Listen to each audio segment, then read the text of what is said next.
क्या कोई इस फोटो को देख के कह सकता है कि रोमन ने मैच जीता है? और मैच के बाद बहुत ही बुरी तरीके से तोड़ दिया है जेकब फातू ने रोमन को। और क्या क्या हुआ मैं आपको बताने वाला हूँ आज के इस वीडियो में, पर उससे पहले चैनल को सब्सक्राइब कर दीजिए। रोमन और जेकब शुरुआत में आते हैं। जैसे ही मैच शुरू होता है रोमन रिंग्स एक क्लोज लाइन सी देके मारते हैं, अपनी उंगली उठा रहे होते हैं, पर उस समय पीछे से जेकब अचानक ही खड़े हो जाते हैं और रोमन इसको देखकर बहुत ही बुरी तरीके से चौंक जाते हैं। इसके बाद जेकब फातू रोमन को बाहर लेके जाते हैं और अपना तोंगन ग्रिप देके मारते हैं, फिर स्टील फोर्स में देके मारते हैं। इसके बाद रोमन को भी गुस्सा आ जाता है और वो उन्हीं के हाथ को निशाना बनाते हैं। फिर रिंग के कोने पे ले जाके 4-5 घूंसे देके मारते हैं, फिर 4-5 क्लोज लाइन। जिसके बाद रोमन भाग के एक बहुत बड़ी क्लोज लाइन देके मारते हैं। इसके बाद रोमन अपना सुपरमैन पंच बनाते हैं और वो सुपरमैन पंच एक ही बारी में लैंड भी हो जाता है और जेकब फातू में देके मारते हैं और जेकब फातू उस पर एक ही काउंट पे किक कर देते हैं। इसके बाद जेकब फातू गुस्सा आ जाता है और पहले तो हाथ मारने वाले होते हैं रोमन को, पर उस हाथ को देख कर फिर वो माथे मारने लगते हैं रोमन के माथे पे 10 बारी। इसके बाद रोमन फिर से सुपरमैन पंच देके मारते हैं। जिसके बाद जेकब रोमन को बाहर ले जाते हैं अपने तोंगन ग्रिप में फंसा के और उन पर एक पावर बॉम्ब देकर मार जिससे टेबल टूट जाती है।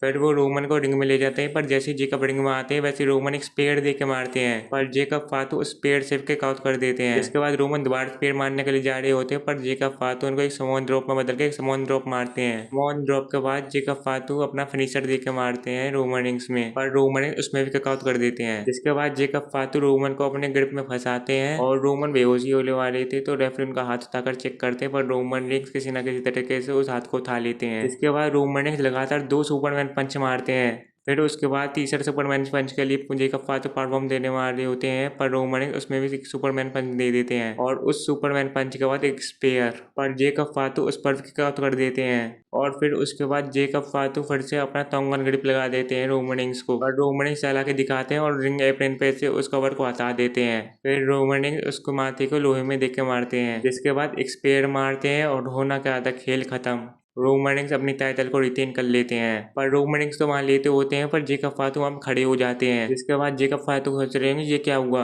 उसके बाद अपना तोंगन ग्रिप फिर से रोमन रिंग्स को लगा देते हैं, जिसको बचाने के लिए सिक्योरिटी आती है, पर सिक्योरिटी भी कुछ नहीं कर पाती। जिसके बाद रोमन रिंग्स की बहुत ही ज्यादा बुरी हालत हो जाती है, पर जेकब फातू बाहर आकर फिर से भीतर आते हैं और दोबारा से वो ग्रिप लगा देते हैं और उस टाइटल को उठाकर अपना पोज मारते हैं। तो ये था बैकलैश का मेन इवेंट, और आपको ये कैसा लगा मुझे कमेंट सेक्शन में बता सकते हैं। बाकी अगर आप इस वीडियो को यहाँ तक देख रहे हैं तो इस चैनल को कर दीजिए लाइक और सब्सक्राइब। मैं इस मैच को देना चाहूँगा 5 में से 4 स्टार। बाकी मिलते हैं अगली वीडियो में, जब तक के लिए गुड बाय।